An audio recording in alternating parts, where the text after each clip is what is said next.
Sylhet city corporation নির্বাচনের পরিবেশ নিয়ে আপত্তি তুলেছেন জাতীয় পার্টির মেয়র প্রার্থী নজরুল ইসলাম বাবুল ও ইসলামী আন্দোলন বাংলাদেশের হাফেজ মাওলানা মাহমুদুল হাসান।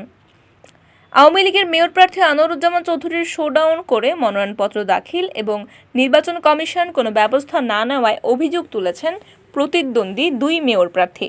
সরকার দলীয় মেয়র প্রার্থীকে বাড়তি সুযোগ দিয়ে নির্বাচন কমিশন নিরপেক্ষতা হারিয়েছে বলেও গণমাধ্যমের কাছে অভিযোগ করেছেন তারা। গত মঙ্গলবার নির্বাচন কমিশনের বাধ্যবাধকতায় অন্যান্য মেয়র প্রার্থীরা সর্বোচ্চ ৫ জন সমর্থক নিয়ে মনোনয়নপত্র দাখিল করলেও আওয়ামী লীগের প্রার্থী আনোয়ারুজ্জামান চৌধুরী শোডাউন করে নির্বাচন অফিসে যান। এরপর প্রায় অর্ধশত নেতাকর্মী সাথে নিয়ে তিনি মনোনয়নপত্র দাখিল করেন। মনোনয়নপত্র জমাদানকালে আনোয়ারুজ্জামানের শোডাউনের পর অভিযোগ ওঠে আচরণবিধি লঙ্ঘনের। তাৎক্ষণিক প্রতিক্রিয়া জানান ইসলামী আন্দোলন বাংলাদেশের প্রার্থী হাফেজ মাওলানা মাহমুদুল হাসান। গণমাধ্যমকে তিনি বলেন, মনোনয়নপত্র জমা দেওয়ার দিন থেকেই নির্বাচন কমিশন পক্ষপাতমূলক আচরণ শুরু করেছে। আমরা মনোনয়নপত্র জমা দেওয়ার সময় কেবলমাত্র ৫ জনকে ভিতরে প্রবেশ করতে দেওয়া হয়েছে, অথচ আওয়ামী লীগের প্রার্থী শোডাউন করে এসেছেন। মনোনয়ন জমা দেওয়ার সময় অন্তত ৫০ জন নেতাকর্মী ছিলেন। নির্বাচন কমিশন তাদেরকে কোনো রকম বাধা দেয়নি, বরং হাসি মুখে প্রার্থীর সাথে ছবি উঠে মনোনয়নপত্র জমা নিয়েছেন, তাদেরকে সতর্কও করেননি। মাহমুদুল হাসান আরও বলেন, সরকার দলীয় প্রার্থী নির্বাচনী পরিবেশ নষ্ট করেছেন।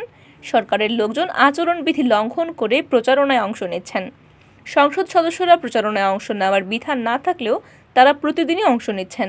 সিলেটের বাইরে থেকে এসেও সংসদ সদস্যরা প্রচারণা চালাচ্ছেন। এতে আওয়ামী লীগ কতটুকু লেভেল প্লেয়িং ফিল্ড থাকবে তা এখনই বলা যাচ্ছে। বুধবার নির্বাচন কমিশনের বিরুদ্ধে পক্ষপাতমূলক আচরণের অভিযোগ এনে গণমাধ্যমে বিবৃতি দিয়েছেন জাতীয় পার্টির প্রার্থী নজরুল ইসলাম বাবুল।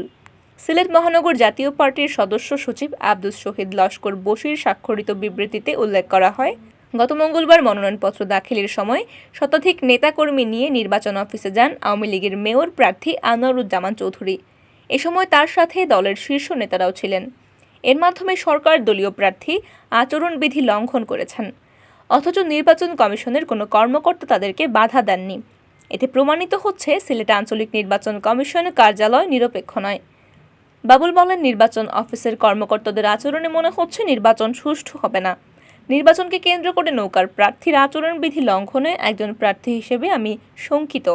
মনোনয়নপত্র দাখিলের দিনই নির্বাচন কমিশন যেভাবে নৌকার প্রার্থীর পক্ষাবলম্বন করেছেন, তাতে মনে হচ্ছে ভোটের দিন পর্যন্ত তারা সরকার দলীয় প্রার্থীর নিয়ন্ত্রণে থাকবেন। এভাবে অবাধ সুষ্ঠু নির্বাচন হতে পারে না। নির্বাচন কমিশন নিরপেক্ষতা হারালে হয়তো কঠোর সিদ্ধান্ত নিতে বাধ্য হব। আর এরকম পরিস্থিতি সৃষ্টি হলে এর দায়ভার নির্বাচন কমিশনকেই নিতে হবে। তবে আচরণবিধি লঙ্ঘনের অভিযোগ অস্বীকার করেছেন আওয়ামী লীগের মনোনীত প্রার্থী আনোয়ারুজ্জামান চৌধুরী। তিনি বলেন, জেলা ও মহানগর আওয়ামী লীগের সভাপতি, সাধারণ সম্পাদক ও কেন্দ্রীয় নেতাদের সাথে নিয়েই তিনি মনোনয়নপত্র দাখিল করতে গিয়েছিলেন। বাকিরা ওই সময় নির্বাচন অফিসে অনেক কাউন্সিলর প্রার্থীর সাথে গিয়েছিলেন। রিটার্নিং কর্মকর্তা ফয়সাল কাদিরও আওয়ামী লীগ প্রার্থীর আচরণবিধি লঙ্ঘনের অভিযোগটি অস্বীকার করে বলেন, আমরা ৫ জনের অধিক মানুষ নিয়ে মনোনয়ন জমা না দেওয়ার জন্য প্রার্থীদের বলেছি।